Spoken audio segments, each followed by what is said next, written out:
Hey guys, so it's that time. It's finally getting close to summer, and so you're probably pulling out fragrances that you can wear in the high heat, transitioning from the spring to summer. I feel like in New York we didn't really have a spring. It was pretty cold, and then now it's really hot. So anyway, I'm already reaching for summer fragrances, and I've got one here today. It's technically, I guess, a niche fragrance, but it's not your typical. It's from the house of Floris, and it's a relatively. Ooh, I don't know why it's not focusing. Let's see. So it's a relatively affordable niche brand. By affordable, I mean, a bottle like this that's 100 ml will cost about $180. It depends on which florist you get. This is they have a couple that are eau de parfum and many that are eau de toilette. But anyway, this is Floris's Neroli Voyage. And if you know anything about Floris, this is one of their popular scents. It's surprising. This is actually one of their newer releases. So this is one that's released in 2019. But Floris has been around for a long, long time in London. I'd have to check exactly what date it was founded, but it's been around forever. And this one is very recent, right? 2019. But this is one that gets mentioned here and there. I actually got a recommendation from, somebody in one of my videos. So anyway, this wasn't my first Floris scent. I went with 89 as my first one, number 89, the James Bond scent. But I did want to pick this up eventually, and I did, for the summer. And this one is called Neroli Voyage. And let me tell you sort of the important things that you have to know about this fragrance. So first of all, who's gonna like this fragrance? If you're a fan of sort of clean unisex scents in general, not those kind of rugged masculine fragrances, or not your Dior Sauvages. If you like unisex fragrances in general, you may gravitate towards something like this.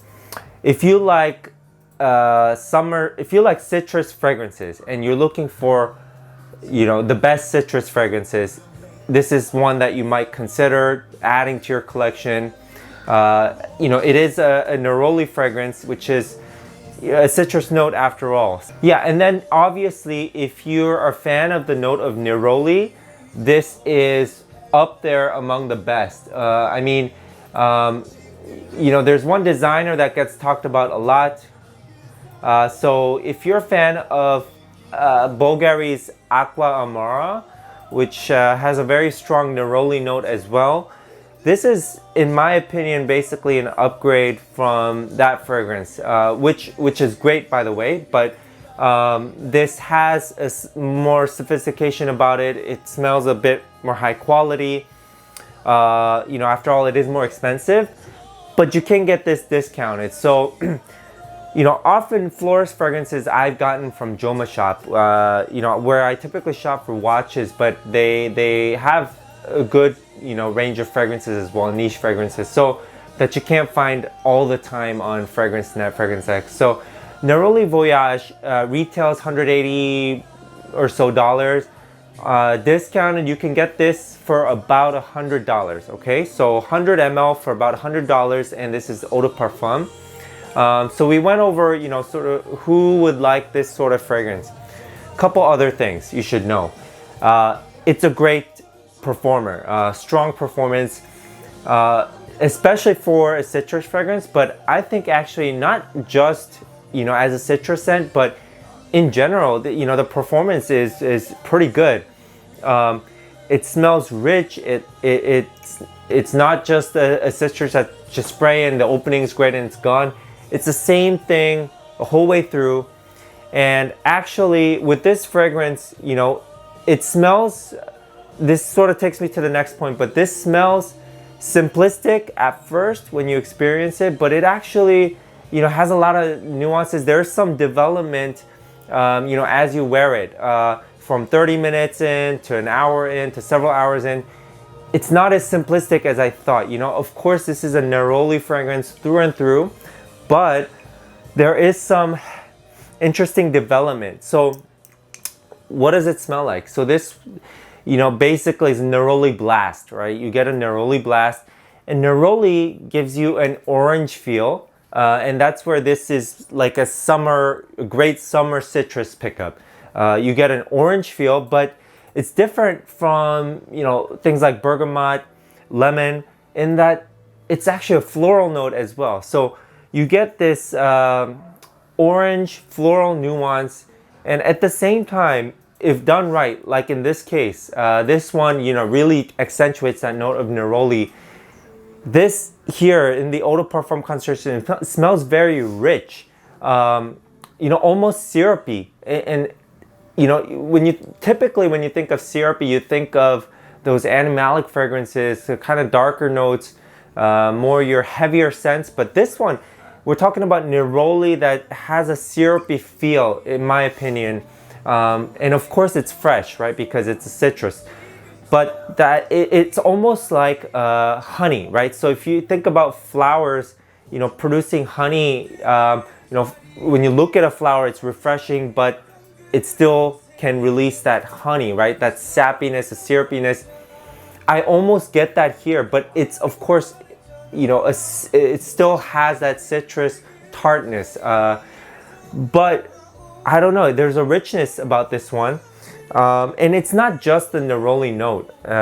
You know, I think there are, you know, you can look up the exact notes, but basically what I get is there's a, you know, an undertone that's common in the Floris fragrances that I've smelled. It's a sort of ambery, woody core, right? You know, I see it in a fragrance like this, you know, 1962, one of my favorites now, which is totally different. It's got mint, it's got basil, it's that sort of fragrance. Cypress maybe, it's that sort of feel. And then number 89, you know, this one is your sort of classic kind of aromatic scent, lavender, rose, that sort of thing. But all of them have this kind of, number 89 is eau de toilette, is more powdery, but they have this richness, right? This syrupy core.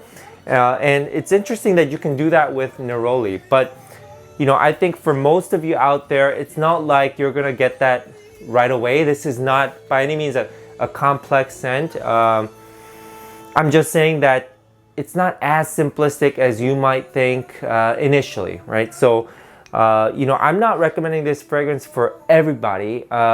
Like I said, there are certain people where this type of scent is gonna suit them well. Now, for a lot of people, you know, neroli just is not their thing, right? It's just, it might be too feminine for them, too floral. But if you do like that note, this is an amazing kind of interpretation of that note.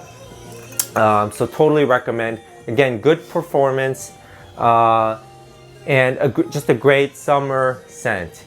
With this fragrance, the one thing that you should be aware of is, you know, again, great neroli note, everything's great, but it's a citrus, but it's actually quite soapy, right? And neroli is, you know, famous for having this soapy quality. And this one, it's amped up, you know, the good things about neroli are amped up, but also this soapiness and this sort of richness that goes, you know, with the soapiness together. So it's a very soapy fragrance. And you know, don't think powdery when I say soapy. I mean, soapy could mean different things to different people, but here, literally, you know, if you smell a soap up close, too close and too much, you get this sort of, I mean, you can't describe it really, but you know, that feel that you get when you smell a soap too close, it has a very strong soapy feel, a soapy neroli. So if that doesn't sound appealing to you, then this might not be the scent for you. But again, best way to put it, if you like Bvlgari Aqva Amara, you'll like this one. Probably more, I can't guarantee it, but it is gonna smell higher quality and more rich. So that's Floris Neroli Voyage. And, let me know what you think. I'll see you in the next video.